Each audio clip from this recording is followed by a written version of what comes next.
Hey, this is Jeffrey Kirk, and today I'm going to show you some examples of bad blog posts. Before I dig in, be sure to subscribe to my channel and turn on the notifications so you don't miss my next video that's coming out soon. Now, why do I want to show you bad blog posts? So you do better. I want to help you get your business showing in the search results, and you need to know that posting to your business blog is a very good way to do that. In fact, according to General Blogging Statistics, in 2022, more than 409 million people view blog posts every month. So if your business blog posts appear near the top of the search results, you can tap into that very large traffic stream. And what's the best way to create online visibility while connecting and engaging with your audience? Of course, the answer is blogging. I realize that writing and publishing blog posts is not likely something that you look forward to in your business. But the fact that you're here today tells me you're at least thinking about it. It turns out that blogs are a perfect channel to provide relevant content for your visitors. And that content helps keep them on your website and coming back for more.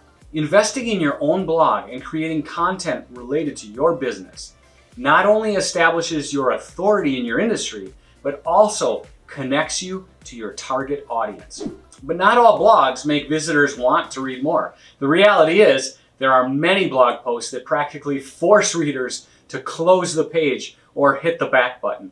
I'm going to share with you some examples so you can avoid these things.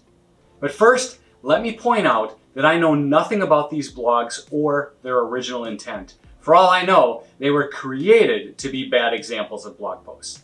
The only reason some of these are still around is probably because they get traffic as being bad examples. But since you have a business, I throw these up as a warning. Do not do these things. All right, now I'm going to go to my computer so I can show you the examples. All right, the first example I have is here at Hub Pages. So the problem we're looking at is, in this case, the URL says 10 examples of a bad blog. If we were at the search engine and we saw this, we'd be thinking we'd come to this page and see 10 examples. But in reality, we've just got 5 examples of a bad blog. And we can scroll down and see that that's true. There are 5 examples. So it's somewhat misleading. If you were at the search engine, you did a search, you saw it said 10 examples of a bad blog, and you clicked, wouldn't you be expecting 10 to get here and see only 5? There's a mismatch. We don't want that. In your blog post, you need to remember accuracy is beneficial. It's useful for the searchers because it gives them what they're expecting, and it's useful for the search engines as well because it helps tell them with the title and the URL what that page is actually about, which helps it get indexed properly. Plus, for your visitors, if they remember the name, it's easier for them to come back later by doing a search. If the name is wrong, they're not going to get what they were looking for. The next one I have for you is a blog post that doesn't really offer any value. So you've got to keep in mind the purpose of the blog. Part of that is to connect with your audience and help them solve their problems. If there's no connection between your content and the solution that they're looking for, then there really isn't a purpose for your business. Now this one, the blog is actually called the dullest blog in the world because it is intended to show low value. The posts are just random stuff expressed in a few sentences. So this one isn't designed to be a business blog. But for your business, you need to provide posts that show real value, and a sentence or two doesn't cover that. You want to consider 300 words the minimum of any blog post. 500 words is better, and there's nothing wrong with going longer than that. And that's because great content provides value to your audience, and in turn, they're more likely to connect with your business and eventually make that purchase. Plus, the more content you have on a page, the easier it is for search engines to figure out the meaning of that page, and that way they can index it properly. So if you want people to find your business, give them good content and help them solve their problems. And also, in the previous example, I showed you a mismatch of the URL. Well, take a look at this one. This page is called p=92. That is a default WordPress blog configuration. It's totally useless. So you want to make sure that your site is configured properly so that the URL is more like this one, where it shows a name and a title, and ideally, as I mentioned, those two should match, but at least this one has some text here. This one is just stupid. All right, let's move on to the third example. All right, here we are at the worst SEO blog ever. Now this example that I have is the overuse of big blocks of text. So, have you ever gone up against a web page like this where it's just text following text following text and a huge paragraph like this one? That's just crazy. People don't like seeing big blocks of text. Their eyes glaze over and they think, wow, who wants to read all this stuff? So you want your post to be inviting. You don't want it to look like it's some kind of legal agreement that someone has to get to the end and then sign it. That's not what you want at all. And the reason for that is, according to statistics, 43% of people just skim blog posts. So if your posts are made up of mostly text blocks like this one, with very few breaks in it, you can pretty much say goodbye to anybody who you want to be on your site. So you need to keep your posts and your content easy to read. That's going to help keep people around. So add images, add graphics, add lists or bullets, and use some headers to break up those wordy parts. So great content, that's easy on the eyes and it's easily understood. This is not. When you have content that is clear, it has valuable information, it's easy to read, it's easy to look at, that just helps your readers stay around longer. And when that happens, they're spending more time with you. They're building that relationship with you and your business through your website and through your blog. All right, next example, bad hair day. This is a website layout example. This site it's kind of old, here April 11th of 2007. So that's really old. It's more than 15 years old at this point in time. And that's part of the point here. If you haven't updated your website in the last 10 years or more, it's probably time to do that. But just as importantly, remember that people like looking at things that look good, things that appeal to them, that have a pleasant design. So if your website still looks like it was developed in the 1990s, then it's not likely that people are going to want to stay around and read.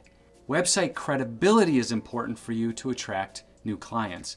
And if people are arriving at your website for the very first time and they have no idea about your business, what they see here is going to form that first impression.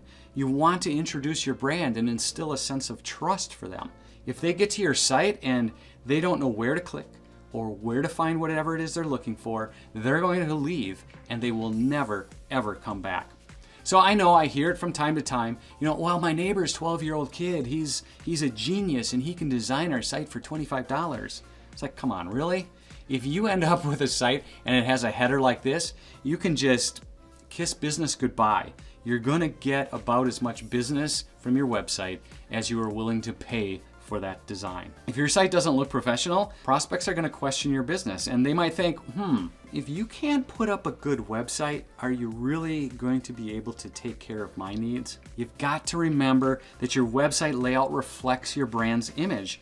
And when it's set up properly, your website is an asset. It works for you 24 hours every day. It's worth giving your website some love. And the other thing that this website is a good example of is not updating your blog regularly. In this case, as I already mentioned, April 11 of 2007, somebody has probably had a bad hair day since 2007, right? So in this case, we don't know if the blog creators are even around anymore. This website might just be sitting out there and there is no one taking care of it. If it's a business website, what happens then? You don't want someone arriving at your site only to wonder if you're still in business. And that leads me to my last example for today. Again, not a really great design here. And what we need to look at is the most recent post was in June of 2021. And the one before that is January of 2019. And prior to that, we had September of 2017. This is a problem I see all the time with business websites. And heck, I've been guilty of it myself. And that is there's no consistency. How is someone going to be able to trust your business if you can't be consistent? So you might have good intentions, you start posting good content, and then something happens, some bigger priority comes up, it takes your attention away, and then you lose that consistency. But then your site gets old, and people don't know if you're still around. And search engines don't know if they should continue even showing your business in the search results. And that's critical. Once you get out of the habit, it becomes difficult to get started again. The reality is that search engines love new and updated content. And that means the more you post, the more likely your content starts to rank higher in the search results. And regularly adding content to your website also shows that your site is active and up to date. And that contributes to your credibility and your trustworthiness. On the other hand, if you're like this and you only publish something once every year or every other year, people start to wonder if your business is legitimate or not. And the search engines don't know either. So consider what happens if you stop updating your website while a competitor continues to post every week or even every other month. Which business will a search engine assume is still around? Of course, it's the one that is still posting content. I hope these examples help you. Of course, there are many other things that you could do wrong or do poorly. Some things to watch out for are useless or deceptive headings, having posts that are full of ads, publishing content with typos or spelling errors, and having font sizes that are too small or with colors that are difficult to read. Instead, reward those who make it to your site with good information that's easy to follow, and you'll be rewarded in return. Achieving a perfect blog is not easy, and perhaps there is no such thing as the perfect blog, or the perfect website for that matter. But you don't need perfection, not even close. Just pick a publishing schedule, decide what you can do regularly, and stick to it. It doesn't matter if it's daily, weekly, monthly, or even quarterly. Of course, more often is better than less often, but I would rather see you stick to a schedule of one blog post every month like clockwork than deciding to do it weekly and succeeding for a little while and then having to stop. Consistency is important. All right, be sure to like this video and please post in the comments telling me about a really bad blog post that you found. Be sure to add the link. I would love to compile a fresh list of what not to do on a blog. Your business deserves to be seen online, and I will help you get there. Thanks for watching, and have a great day.